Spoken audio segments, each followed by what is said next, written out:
So last time I explained to you that the Guru is situated within your heart. Ishvara Sarva Bhutanam Hridaya Deshe Arjuna Tisthati. Ramyam Sarva Bhutani Yantra Rudani. And that the Lord seated in your heart is driving you onward towards your destiny. You are merely seated in a machine made of material energy.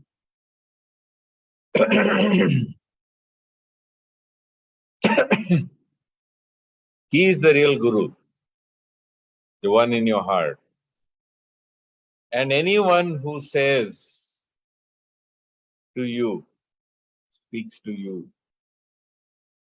or speaks something that is echoed by that Guru who is in your heart, is also a Guru for that moment, for that word, for that sentence. The real job of a Guru, as I pointed out, is to help you to connect with the Lord in your heart. And if you can connect with the Lord in your heart, then truly God will be there to guide you at every moment.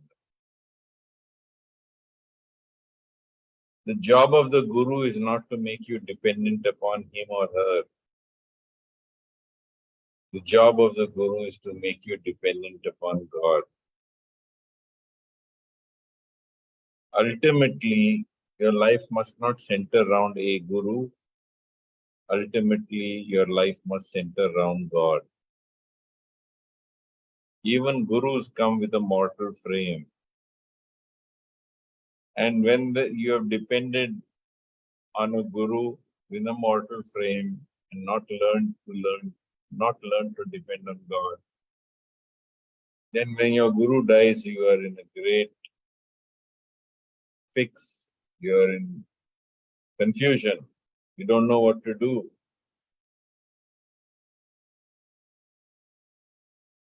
So therefore, it's so important to get the right instruction which will help you to depend upon God at all times, to connect with God, to connect with the real Guru who is in your heart. Truly, if you acquire the qualities of a disciple, the Guru will be sent to you by God.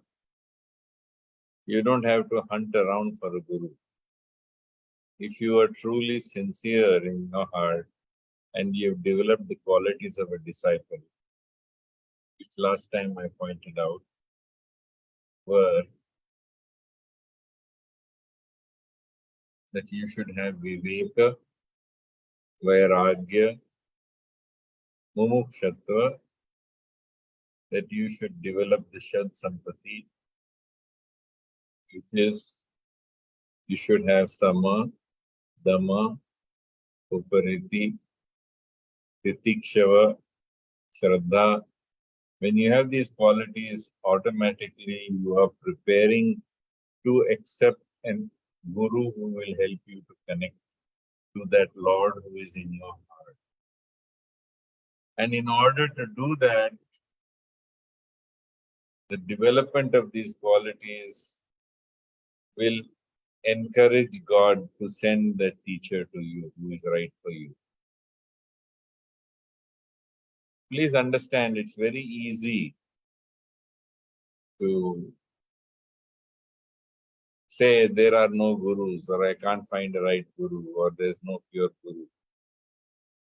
The problem really lies is, have you become a pure disciple? Have you become qualified? If you have become qualified, you will be automatically matched with the right person. In fact, sadly, even if you are not qualified, even if your desires are mixed, you will be sent to a guru who will fulfill those mixed desires. So, the first point I'd like to make is that you must be prepared, you must be an appropriate disciple to receive the right guru. It's also important that you should not be suffering from any mental health disorder. In the Patanjali Yoga Sutra, it is clearly indicated that the path of yoga, the path of connecting with God, the path of being united with God,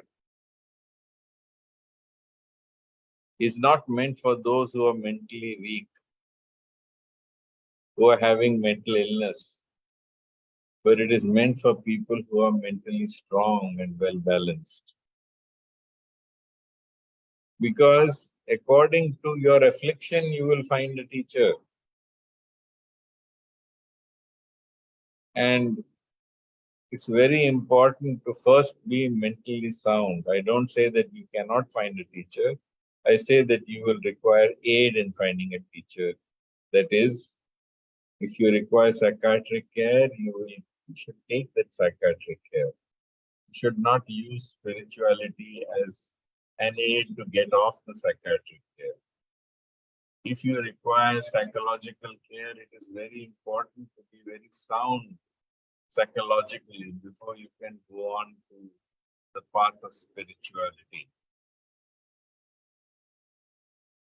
To give you an example, a very common phenomenon that is found in those who are pursuing spiritual life and who are attached to a guru is what is known as infantilism.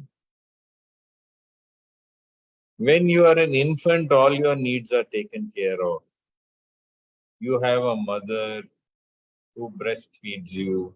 You have a mother who cleans you, who washes you, who keeps you warm, who keeps you loved, keeps you secure, who protects you. So naturally, for people who are not got over that state of infantilism, they have infantile yearnings.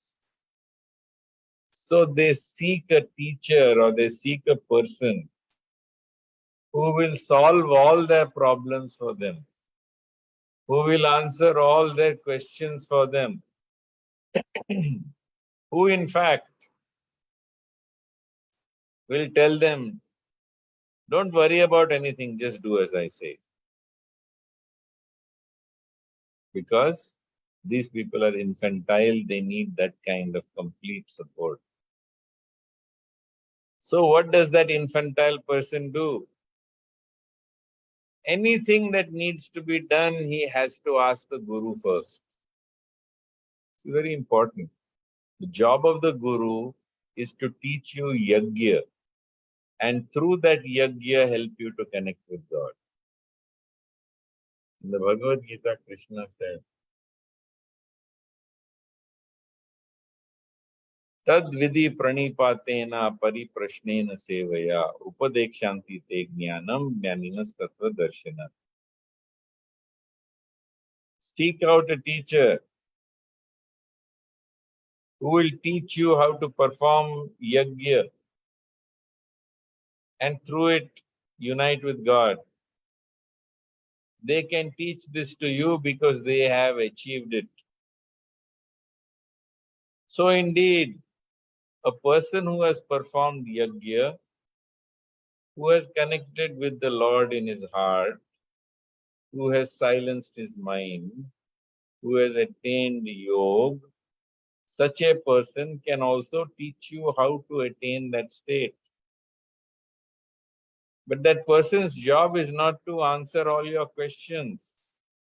His job is not to teach you how to answer every query that comes up in your life. If you are infantile, you are confused and stressed by the choices that come up in your life. There's a nice book which is called The Paradox of Choice by Barry Schwartz. And in that book, he points out that we believe that to have choice is wonderful. But in fact, to have choice is not wonderful. To have choice is stressful. And the more choice you have, the more stressful it is. We have today a word called FOMO, fear of missing out. In the old days, when TV first came to this country, people would gather around the TV and watch one station and one program. Everyone agreed that they would watch Bhagawad-Geeta, or everyone agreed they would watch the Sunday movie. Now with 500 channels and more, there is tremendous stress. What should I watch? Which channel should I watch? Which OTT channel should I watch? And therefore, people are distressed. So life is like that. Should I take this job? Should I marry this person? Should I buy this car? Should I buy this home? So life is full of choices. In fact, life is a game of choices. And because it's a game of choices, the more choices you have, the more stressful your life becomes. And when your life becomes stressful, you want a relief from that stress. So many people foolishly use the option of opting out from making a choice and saying, oh, now I will ask the Guru. So if you're close enough or rich enough, you will pick up the phone and you will speak to the Guru. And the Guru will say, all right, you have this choice, all right, you do this instead. If you are not having that close a relationship with the Guru, you can write an email, you can write a mail, you can write a note. So everything then becomes, what has happened? What do you think? You don't know? Okay, write to the Guru. You don't know? Talk to the Guru. Everything has to be decided by the Guru. But the Guru's job is to teach you how to perform yajna and to teach you how to live your spiritual life in a manner so that you can connect with God. It is not to make material choices in your life. Indeed, don't even think that the next vehicle you buy will be decided by your Guru. The next choice that you make in your job will be decided by your Guru. Well, you have to understand that the job of the Guru is to teach you to connect with God. It is to teach you how to perform yajna. In Kali Yuga, yajna is yajna nam japo yagnosmi. The one who teaches you how to perform yajna is one who teaches you how to perform, let's say, japa in the correct way, in the correct manner, to the correct extent, and teaches you how to perform your work as a sacrifice in a spirit of devotion to God. If you can't do that and you are asking 100 other things to your spiritual teacher, right? You are unnecessarily making yourself a nuisance to that teacher and you're pushing the teacher away from the real job which lies before him or her.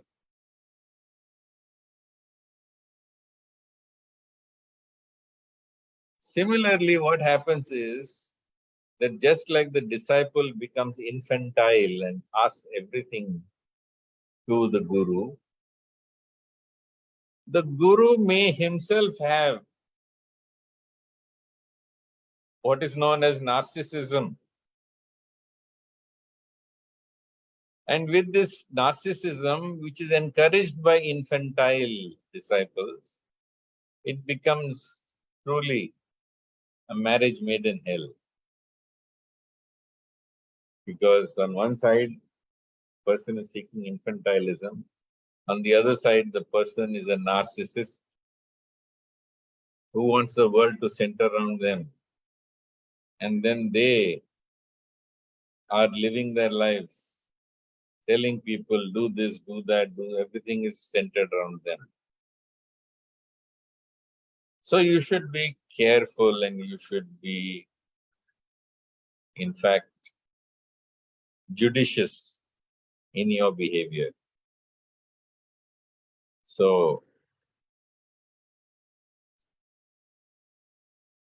it is important to understand that you approach the right teacher. And the qualifications of the teacher, just like the qualifications of the disciple, are laid down. The qualifications of the teacher are two. One is Shrotriyam and the other is Brahmanishtam. Shrotriyam means one who has the right knowledge. What knowledge? Right spiritual knowledge, which is normally passed on in Vedic times as Shrotriyam, by hearing. So the teacher must be Shrotriyam and the teacher must be Brahmanishtam. Brahmanishtam means person who is established on the spiritual platform. Yaj gnatva na punarmoham evam yasyasi pandava sarva bhutani asheshani drakshasyaatmano athamai. When you have learned the truth, you will know that all things lie within me, they are in me, and they are mine. So says Krishna. This is an indication that that knowledge, that everything lies within God, it is in Him, and is called having knowledge. So one who has Shrotriyam, which is scriptural knowledge, and Brahmanishtam, which is spiritual knowledge. The combination of these two makes the person appropriate to teach you how to perform yajna, and by the performance of yajna, silence your mind and ultimately connect with the Lord in your heart so that you become dependent on God. And when you depend on God, God will guide you. So it's very common and it's often unfortunate that across all religions, spiritual authorities are given not just surrender, but they're given worship. It might be interesting to learn from the doctrine of papal infallibility. In the doctrine of papal infallibility, there used to be a time when whatever the Pope said was perfect. So if the Pope said that the planets revolve around the Earth, then he was right. And the astronomer who said that the planets revolve around the sun, he was wrong. So strong was that doctrine of papal infallibility. So how did they resolve this papal infallibility? Because for the teacher must be perfect, but he can't be perfect in everything. So they said he's infallible when he speaks about religion and spirituality. But when he talks about material things, he is not infallible. This is a very important point. This is another very important point. Just like you don't want to, become infantile and depend on the teacher by encouraging his narcissistic traits, it's also equally important that you should understand very clearly that he may be perfect in his knowledge of the scripture, he may be perfect in his experience of spiritual life, and he may guide you perfectly there. But he is not the person to guide you in your material life. He is not there to tell you to take this job or give up your job. He is not there to guide you how you should behave with your family. He is not there to teach you what choices you should make in life. In all these decisions, like everybody else, one is fallible. In truth, whenever you are in a quandary, whenever you have any doubt, what happens? Who knows everything about that situation? You know, of course, and God knows. There is no third person who knows about a situation better than you and God.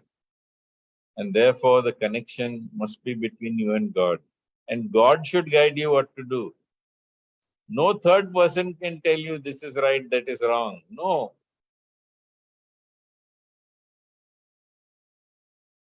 It's not possible.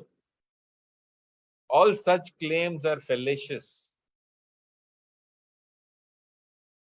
So, indeed, do not take a spiritual teacher to become dependent.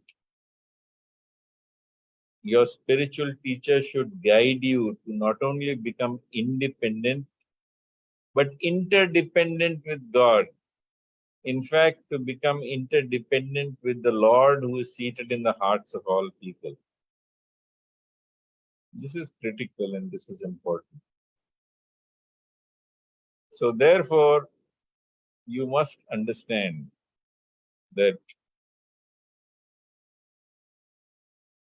there is a very famous saying that power corrupts and absolute power corrupts absolutely. So you must offer all respects to the teacher. You must surrender to the teacher as far as all spiritual truths are concerned. As far as all scriptural guidance is concerned, you must surrender completely. But as far as worldly things are concerned, you have to understand that it's between you and God will guide you in your heart what you should be doing.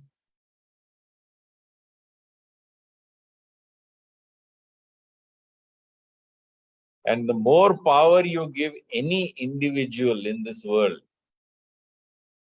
the more it will corrupt that individual.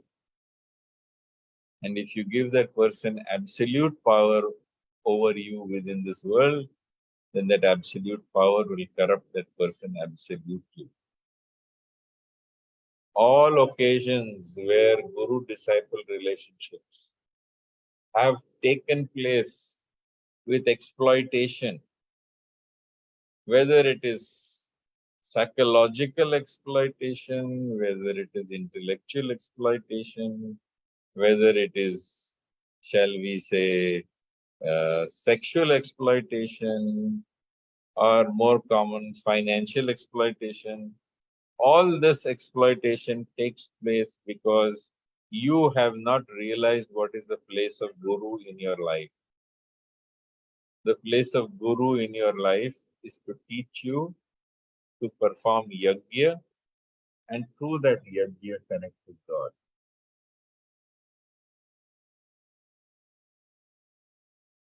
Sometimes I come up with people, I meet up with people who made the wrong choice of Guru, who did not have this kind of knowledge, and who, because they did not have this kind of knowledge, surrendered everything to Guru.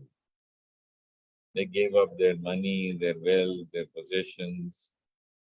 They, for example, if you currently running on the OTT platform, Ek Banda Kafi Hai.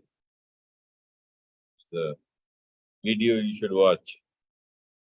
It's about sexual exploitation because he offers his daughter to his guru. So all these situations occur because you simply become infantile, completely depend on the guru for everything, not just spirituality or scriptural guidance, but you become completely subservient in all worldly matters as well.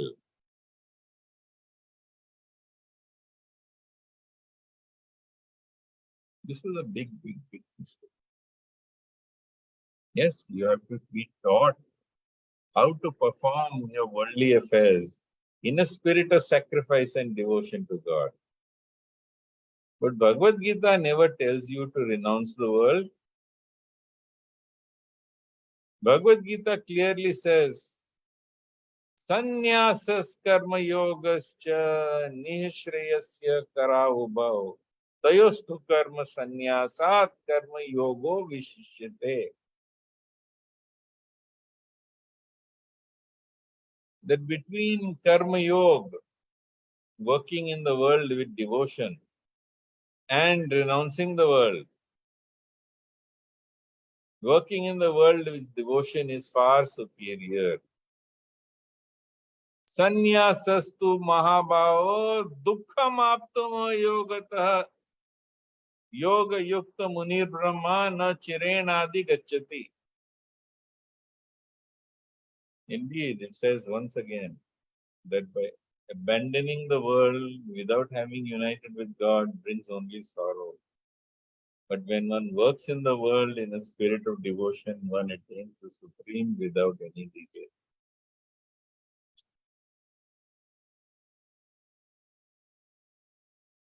So, the job of the spiritual teacher is to help you to make your whole life spiritual, but not to guide you or misguide you in your material affairs, other than telling you to do your duty to the best of your ability. So, it is so important to understand that the more power you give to somebody, the more he becomes corrupted. And when you give any person absolute power, he becomes absolutely corrupted. Therefore, it is so important that the disciple should not spoil the guru. Often the guru is himself innocent. He wants to teach the right things to the disciple. But unfortunately, when he is given more and more and more and more power, it becomes dangerous, because no matter what people may make claims of absolute platforms and absolute purity, there is what we call as, Sangha dosh. By keeping company, one naturally begins to absorb all the temptations of the world. And therefore, your job should be to protect your guru from temptation. Do not give undue powers to someone who does not possess them. Otherwise, it becomes a very dangerous situation. So, is a guru an obstacle, or is he an aid? And the answer is simple. One, it depends on you. Do you have the qualities of the disciple? Are you prepared for spiritual life? Are you infantile? Are you depending upon a narcissist? Or are you depending on someone who is truly selfless and who is wanting to connect you with God? This is a question you have to ask yourself. And when you ask yourself this question, you will truly get the answer. In conclusion, I want to share with you two stories. The first story is from, I believe, one of the Ramayans. That there was a dog who was lying on the path, and one of the disciples from the nearby mutt, from the nearby monastery, one of the disciples came, and while he was walking on the road, he saw the dog lying on the path, and he got so furious that the dog was sleeping in his way that he picked up a stick and beat the dog to death. When he beat the dog to death, Yamaraj, the god of justice, immediately appeared.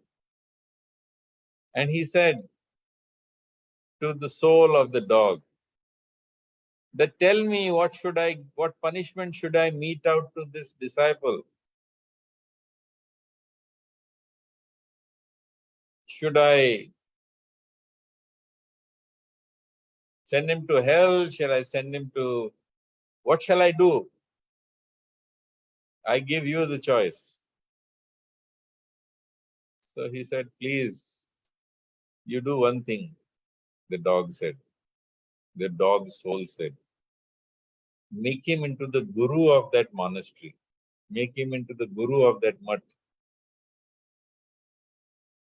So Yamaraj was astonished. He said, why should I make him guru of that mutt? Isn't that an elevated position?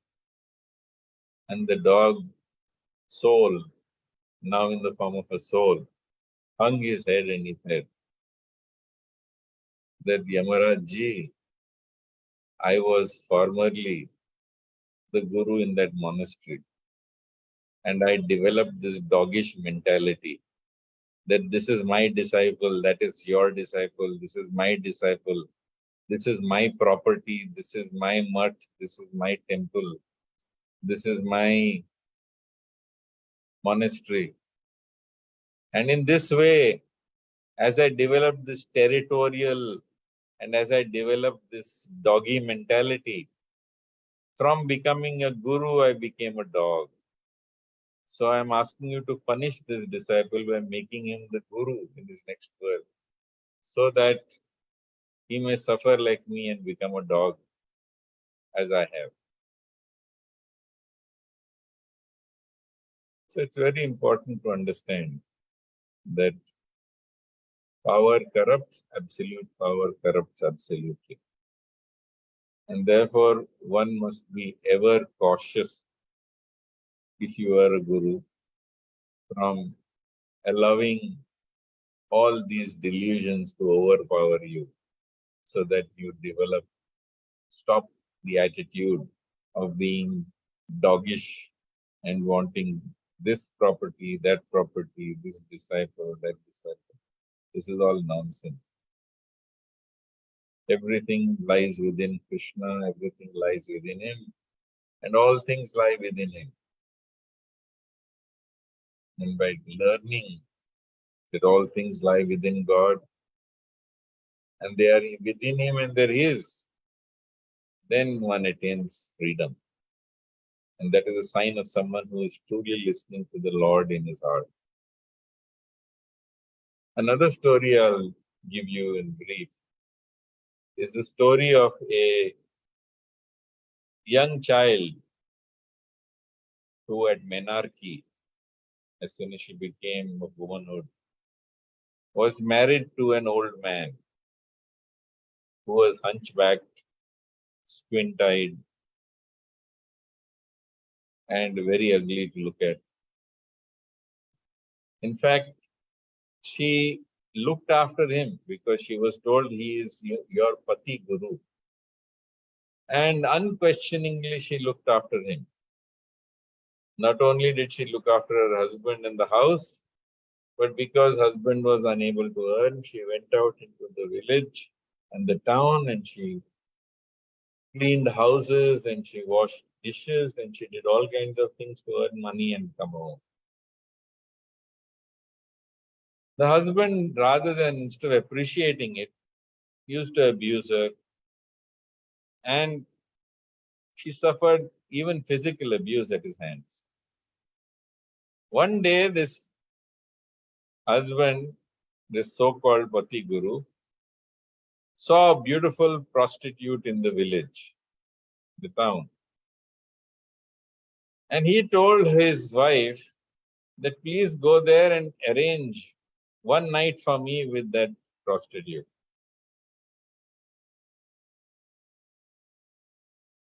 And the wife completely surrendered to her Pati Guru, went to the prostitute and offered whatever services she could render so that her husband could enjoy one night with that prostitute.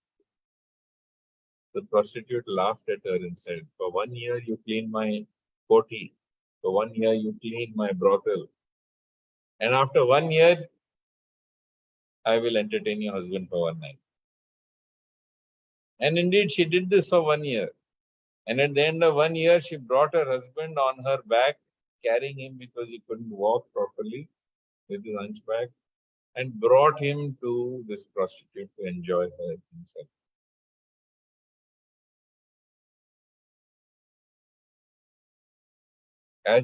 Consequently, as a result of all his deeds, death came for her husband. And when death came for her husband, she saw Yamaraj, the god of death, standing there. And she said, "If I have done anything as a sacrifice to God, in a spirit of surrender and devotion, then by those powers I prevent you from taking my husband to his death." And Yamaraj said, "Nothing can stop me. Before the sun sets, I will take him to hell." So she said, "The sun will not set." And her spiritual powers are so strong, that indeed the sun did not set. And consequently, all the gods, all the birds, all the animals, all the humans, they prayed to Lord Vishnu to please do something to allow the time to move on. So the Lord himself came, he blessed her, he transformed this old hunchbacked evil man into a young, virtuous person so that she could have the husband she deserved, and told Yamaraj that he was not welcome over here until Vishnu decided that he should come. So the point is, very often people are in a situation like that woman and they engage in great devotion and surrender to the wrong guru or the evil guru. Or they often find out at the end that he is evil. So what happens then? The answer is, don't worry. Because as you see from the story, the spiritual advancement of the disciple is not based upon the purity of the guru. It is based upon the purity of the disciple's surrender. And even if the disciple has surrendered to the wrong guru, he may have lost materially in the world, but spiritually, that surrender will be accepted by God, who is in the hearts of all people, including that guru. And therefore, no devotion is wasted. No devotion is misspent. I have seen pure gurus with lousy disciples. And I have seen lousy gurus with pure disciples. So what is there to tell? The answer is, it is your purity of surrender to God which will determine your spiritual progress. I might continue next time, but I will pause here. Any questions anyone has?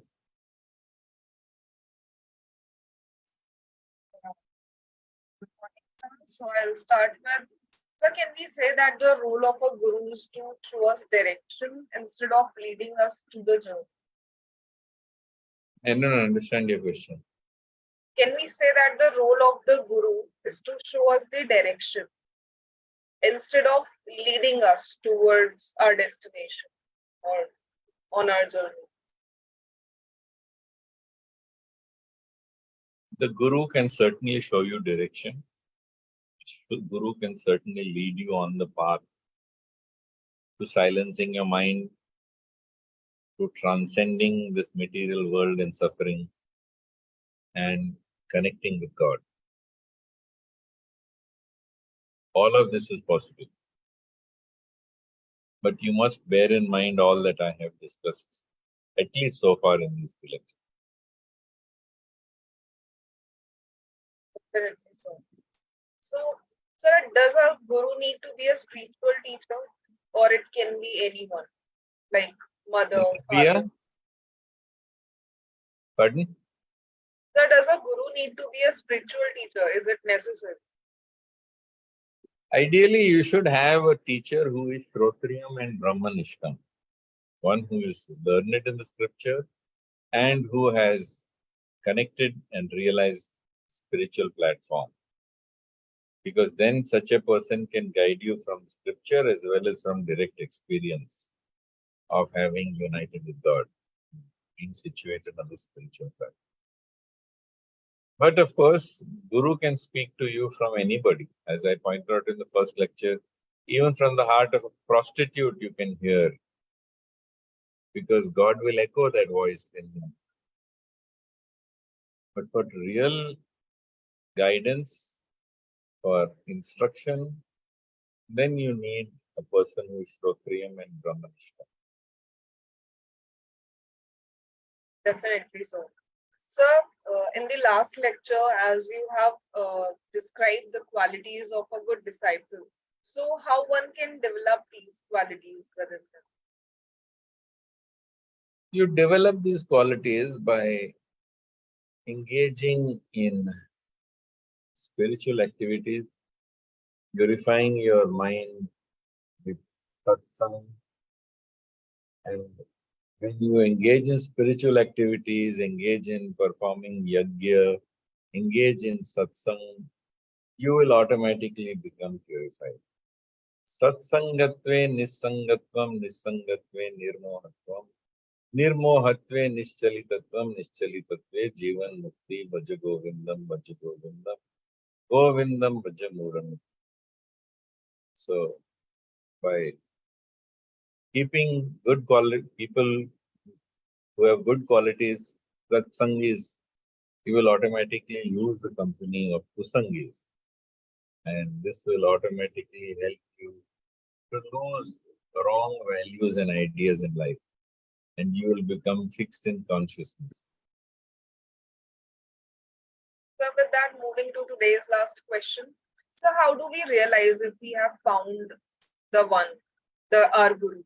I mean, does it feel like By following his instructions to a T, you must experience changes in your life.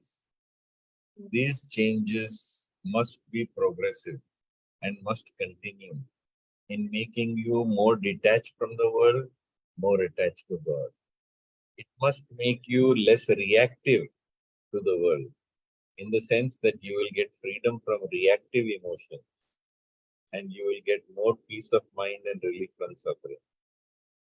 These are direct experiences which you must have and which cannot be given to you by anybody else, except the right instruction. Absolutely, sir. So thank you so much for such a wonderful session, sir. We will see you next week. Thank you so much. Hari Om, Jai Shri Krishna. Jai Shri Krishna, sir. Thank you.